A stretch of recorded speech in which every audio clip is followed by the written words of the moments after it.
ಸ್ನೇಹಿತರೆ, ಮತ್ತೊಮ್ಮೆ ನಿಮ್ಮೆಲ್ಲರಿಗೂ ಕನ್ನಡ ಮಾಸ್ಟರ್ ಯೂಟ್ಯೂಬ್ ಚಾನಲ್ಗೆ ಸ್ವಾಗತ. ನಿಮ್ಮೆಲ್ಲರಿಗೂ ಯುಗಾದಿ ಹಬ್ಬದ ಶುಭಾಶಯಗಳು. ಯುಗಾದಿ ಹಬ್ಬವು ಒಂದು ರೀತಿಯಲ್ಲಿ ಮನೆಗೆ ತಳಹದಿ ಇದ್ದ ಹಾಗೆ. ಸ್ನೇಹಿತರೆ, ಮನೆಯನ್ನು ಕಟ್ಟುವಾಗ ನಾವೆಲ್ಲರೂ ಹೇಗೆ ತಳಹದಿಯನ್ನು ನಿರ್ಮಿಸ್ತೀವೋ, ಇಲ್ಲಿ ನಾವು ಬೇಸ್ಮೆಂಟನ್ನು ಹಾಕಿ ಮನೆಗಳನ್ನು ಕಟ್ಟಡಗಳನ್ನು ಕಟ್ಟುತ್ತೇವೆ. ಇದೇ ರೀತಿಯಾಗಿ ಇಡೀ ವರ್ಷ ನಾವೆಲ್ಲರೂ ಚೆನ್ನಾಗಿರಬೇಕಂದ್ರೆ ಯುಗಾದಿ ಹಬ್ಬದ ದಿನ ಕೆಲವು ಚಿಕ್ಕ ಪುಟ್ಟ ಎಚ್ಚರಿಕೆಗಳನ್ನು ವಹಿಸಿಕೊಂಡು ಎಷ್ಟು ಸಂತೋಷದಿಂದ ಖುಷಿಯಾಗಿರ್ತೀವೋ, ಅದೇ ರೀತಿಯಾಗಿ ಇಡೀ ವರ್ಷ ನಾವು ಖುಷಿಯಿಂದ ಸಂತೋಷವಾಗಿ ಇರಬಹುದು. ಇದಕ್ಕಾಗಿ ಈ ಯುಗಾದಿ ಹಬ್ಬದ ದಿನ ನಾವೆಲ್ಲರೂ ಯಾವ ರೀತಿಯಾಗಿ ನಡೆದುಕೊಳ್ತೀವಿ ಅನ್ನೋದು ತುಂಬ ಮುಖ್ಯವಾಗಿದೆ.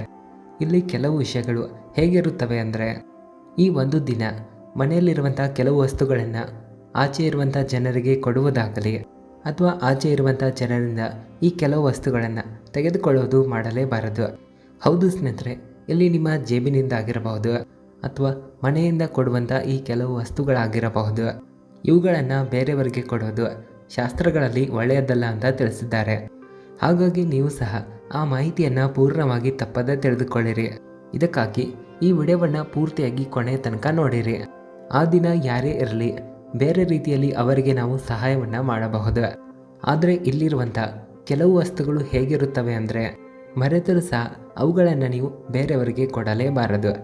ಹಾಗಾದರೆ ಬನ್ನಿ ಸ್ನೇಹಿತರೆ, ಆ ವಸ್ತುಗಳ ಬಗ್ಗೆ ವಿಷಯಗಳ ಬಗ್ಗೆ ತಿಳಿದುಕೊಳ್ಳೋಣ. ಇವುಗಳನ್ನು ಪಾಲಿಸೋದು ತುಂಬ ಇಂಪಾರ್ಟೆಂಟ್ ಇದೆ. ಆದರೆ ಅದಕ್ಕೂ ಮುನ್ನ ನಿಮ್ಮಲ್ಲಿ ನಮ್ಮ ಒಂದು ಚಿಕ್ಕ ರಿಕ್ವೆಸ್ಟ್ ಇದೆ. ವಿಡಿಯೋವನ್ನು ಲೈಕ್ ಮಾಡಿ, ನಿಮ್ಮ ಸ್ನೇಹಿತರು ಕೂಡ ಶೇರ್ ಮಾಡಿರಿ. ಹಾಗೆ ಭಕ್ತಿಯಿಂದ ಕಾಮೆಂಟ್ ಬಾಕ್ಸ್ನಲ್ಲಿ ಓಂ ನಮಃ ಶಿವಾಯ, ಹರ ಹರ ಮಹಾದೇವ್ ಅಂತ ಬರೆಯಿರಿ. ಈ ಮೂಲಕ ಶಿವನ ಆಶೀರ್ವಾದ ನಿಮಗೆ ಸಿಗಲಿ. ಸ್ನೇಹಿತರೆ, ಯುಗಾದಿ ಹಬ್ಬ ಬಂದಾಗ ಮನೆಯಲ್ಲಿರುವಂಥ ಜನರೆಲ್ಲ ಮಾಡುವಂಥ ಮೊದಲನೆಯ ಕೆಲಸ ಏನಿದೆ ಅಂದರೆ, ಮನೆಯ ಮುಖ್ಯ ದ್ವಾರಕ್ಕೆ ತೋರಣವನ್ನು ಕಟ್ಟಲು ಮಾವಿನ ಎಲೆಗಳನ್ನು, ಬೇವಿನ ಹೂಗಳನ್ನು ತರುತ್ತಾರೆ.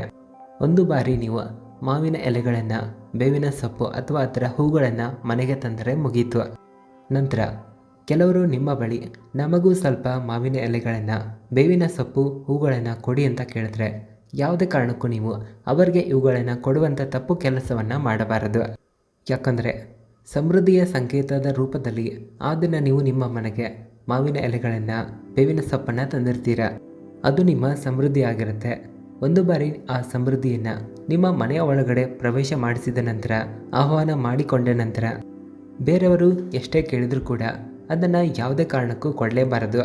ಒಂದು ವೇಳೆ ಯಾರಾದರೂ ಮೊದಲೇ ನಿಮಗೆ ಅಡ್ವಾನ್ಸ್ ಆಗಿ ನಮಗೂ ಸ್ವಲ್ಪ ಮಾವಿನ ಎಲೆಗಳನ್ನು, ಬೇವಿನ ಎಲೆ, ಹೂಗಳನ್ನು ತೆಗೆದುಕೊಂಡು ಬನ್ನಿ ಅಂತ ನಿಮಗೆ ಹೇಳಿದರೆ, ಆಚೆಯಿಂದ ತರುವಾಗ ಅದನ್ನು ಅವರಿಗೆ ಕೊಟ್ಟು ಬಿಡಿ. ಅಂದರೆ ಅವರಿಗೋಸ್ಕರ ಸಪ್ರೇಟಾಗಿ ಬೇರೆ ಚೀಲದಲ್ಲಿ ತಂದು ಕೊಡಬಹುದು. ಆದರೆ ಒಂದು ಬಾರಿ ಎಲ್ಲವನ್ನ ತೆಗೆದುಕೊಂಡು ನಿಮ್ಮ ಮನೆ ಒಳಗಡೆ ಪ್ರವೇಶ ಮಾಡಿದ್ರೆ ಅದನ್ನು ಆಚೆ ಇರುವಂಥ ಜನರಿಗೆ ಯಾವುದೇ ಕಾರಣಕ್ಕೂ ಎಷ್ಟೇ ಕೇಳಿದರೂ ಕೊಡಬಾರದು. ಆಚೆ ಇರುವಂಥ ಜನರು ಎಷ್ಟೇ ಬೇಡಿಕೊಂಡರೂ ಇಲ್ಲ ಅಂತಲೇ ಹೇಳಬೇಕು. ಆದರೆ ಮರೆತರೂ ಸಹ ನೀವು ನಿಮ್ಮ ಮನೆಯ ಒಳಗಡೆ ತಂದಿರುವಂಥ ಬೇವಿನ ಸೊಪ್ಪು ಆಗಲಿ, ಮಾವಿನ ಎಲೆ, ಬೇವಿನ ಹೂಗಳನ್ನು ಆಚೆ ಇರುವಂಥ ಜನರಿಗೆ ಕೊಡಲೇಬಾರದು. ಇನ್ನು ಎರಡನೇದಾಗಿರೋದು ಅರಿಶಿಣದ ಪುಡಿ ಅಥವಾ ಅರಿಶಿಣದ ಬೇರು, ಕುಂಕುಮ ಆಗಿರಲಿ. ಸಾಮಾನ್ಯವಾಗಿ ಇವುಗಳನ್ನು ಜನರು ನಿಮ್ಮ ಬಳಿ ಕೇಳೋದಿಲ್ಲ. ಆದರೆ ಕೆಲವು ಬಾರಿ ಏನಾಗುತ್ತದೆ ಅಂದರೆ, ಕೆಲವು ಜನರು ಹೇಗಿರ್ತಾರಂದರೆ ಬೇಕಂತಲೇ ನಿಮ್ಮ ಬಳಿ ಇವುಗಳನ್ನು ಹಬ್ಬದ ದಿನವೇ ಕೇಳಲು ಬರ್ತಾರೆ. ಇನ್ನು ಕೆಲವರು ಬೇಕಂತ ಹಬ್ಬದ ದಿನ ಬಂದು ಕಲ್ಲುಪ್ಪು, ಮೊಸರು, ಅರಿಶಿನ ಮತ್ತು ಕುಂಕುಮವನ್ನು ಕೇಳಲು ಬರ್ತಾರೆ. ಕೆಲವರು ಹಾಲು, ಮೊಸರು, ತುಪ್ಪವನ್ನು ಕೇಳಲು ಬರ್ತಾರೆ. ಕೆಲವರು ಸೀಗೆಕಾಯಿ ಸೊಪ್ಪನ್ನು ಕೇಳಲು ಬರಬಹುದು. ಇನ್ನು ಕೆಲವು ಜನರು ಈ ಹಬ್ಬದ ದಿನವೇ ನಮ್ಮ ಬಳಿ ಒಡವೆಗಳಿಲ್ಲ, ನಾಳೆ ಕೊಡ್ತೀವಿ, ಸ್ವಲ್ಪ ಆದರೂ ಒಡವೆ ಕೊಡಿ ಅಂತ ಕೇಳಲು ಬರ್ತಾರೆ. ಆದರೆ ಮರೆತರೂ ಸಹ ಈ ಯುಗಾದಿ ಹಬ್ಬದ ದಿನ ನಿಮ್ಮ ಬಳಿ ಇರುವಂಥ ಹಣ ಆಗಲಿ, ಒಡವೆಗಳನ್ನು ಅಥವಾ ಇಲ್ಲಿ ನಾವು ನಿಮಗೆ ತಿಳಿಸಿರುವಂಥ ವಸ್ತುಗಳನ್ನು ಕೊಡಲೇಬಾರದು. ಮನೆಯಲ್ಲಿರುವಂಥ ಉಪ್ಪು, ಬೆಣ್ಣೆ ಆಗಲಿ ಯಾವುದೇ ರೀತಿಯ ವಸ್ತುಗಳನ್ನು ಆಚೆ ಇರುವ ಜನರಿಗೆ ಕೊಡಬಾರದು. ಇನ್ನು ಮೂರನೇದಾಗಿ ತುಂಬಾ ಇಂಪಾರ್ಟೆಂಟ್ ಆಗಿರುವ ವಸ್ತು ಏನಿದೆ ಅಂದರೆ, ಅದು ರಂಗೋಲಿಯ ಪುಡಿ ಆಗಿದೆ. ಹೌದು ಸ್ನೇಹಿತರೆ, ಕೆಲವು ಜನರಂತೂ ಬೇಕಂತಲೇ ನಿಮ್ಮ ಬಳಿ ಬಂದು ರಂಗೋಲಿಯ ಪೌಡರನ್ನು ಕೊಡಿ ಅಂತ ಕೇಳ್ತಾರೆ. ಆದರೆ ಮರೆತರೂ ನೀವು ಈ ತಪ್ಪನ್ನು ಮಾಡಬಾರದು. ಯಾಕಂದರೆ ರಂಗೋಲಿ ಪೌಡರನ್ನು ಬೇರೆಯವರಿಗೆ ಕೊಟ್ಟರೆ ಇಲ್ಲಿ ನಿಮಗೆ ಹೆಚ್ಚಿನ ನಷ್ಟ ಆಗುತ್ತದೆ. ಹಾಗಾಗಿ ಅಪ್ಪಿತಪ್ಪಿಯೋ ಮರೆತರೂ ಬೇರೆಯವರಿಗೆ ರಂಗೋಲಿಯ ಪೌಡರನ್ನು ಕೊಡಬೇಡಿ. ಸಾಮಾನ್ಯವಾಗಿ ರಂಗೋಲಿಯನ್ನು ಕಲ್ಲು ಮತ್ತು ಮಣ್ಣಿನಿಂದ ರೆಡಿ ಮಾಡಿರ್ತಾರೆ. ಮರೆತರೂ ಅದನ್ನು ಬೇರೆಯವರಿಗೆ ಶೇರ್ ಮಾಡಬಾರದು.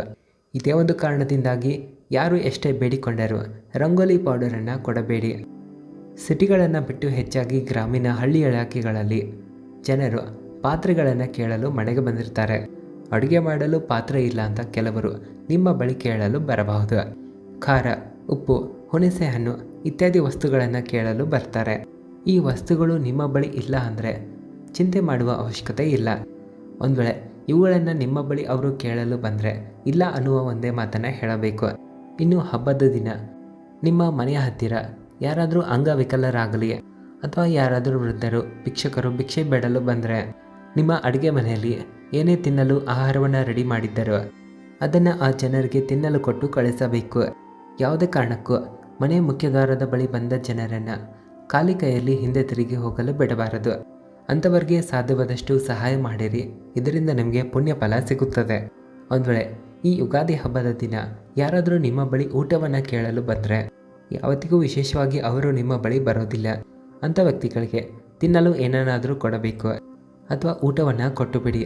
ಹಬ್ಬದ ದಿನಗಳಲ್ಲಿ ತುಂಬ ಜನರು ಅಡುಗೆ ಮಾಡೋದರಲ್ಲಿ ತುಂಬ ಬ್ಯುಸಿಯಾಗಿರ್ತಾರೆ.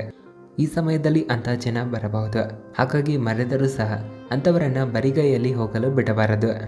ಮನೆಯಲ್ಲಿ ಯಾವ ಒಂದು ಒಳ್ಳೆಯ ಆಹಾರ ನಿಮ್ಮಲ್ಲಿ ಇರುತ್ತದೆಯೋ ಅದನ್ನು ಅವರಿಗೆ ತಿನ್ನಲು ಕೊಟ್ಟು ಕಳಿಸಬೇಕು. ಯಾಕಂದರೆ ದಾನಗಳಲ್ಲಿ ಶ್ರೇಷ್ಠ ದಾನ ಅನ್ನದಾನ ಆಗಿದೆ. ಒಂದು ವೇಳೆ ನಿಮ್ಮ ಮನೆಯ ಹತ್ತಿರ ಯಾವುದಾದ್ರೂ ಬ್ರಾಹ್ಮಣರು ಅಥವಾ ಭಿಕ್ಷುಕರು ಬಂದರೆ ಯಾವುದೇ ಕಾರಣಕ್ಕೂ ಅವರನ್ನು ಬರಿಗೈಯಲ್ಲಿ ಕಳುಹಿಸಬೇಡಿ.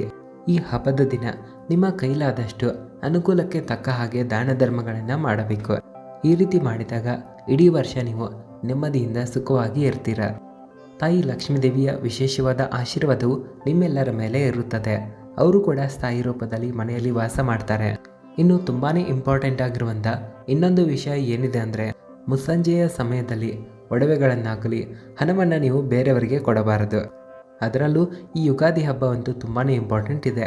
ಹಾಗಾಗಿ ಹಣ ಆಗಲಿ ಒಡವೆಗಳ ವಿಷಯದಲ್ಲಿ ತುಂಬ ಎಚ್ಚರದಿಂದ ಇರೋದು ಒಳ್ಳೆಯದಾಗಿದೆ. ಇಲ್ಲಿ ನಮಗೆ ಗೊತ್ತಿದ್ದಷ್ಟು ಮಾಹಿತಿಯನ್ನು ನಿಮಗೆ ತಿಳಿಸಿದ್ದೇವೆ. ವಿಡಿಯೋ ಇಷ್ಟ ಆದರೆ ಲೈಕ್ ಮಾಡಿ. ಓಂ ನಮಃ ಶಿವಾಯ. ಹರ ಹರ ಮಹಾದೇವ.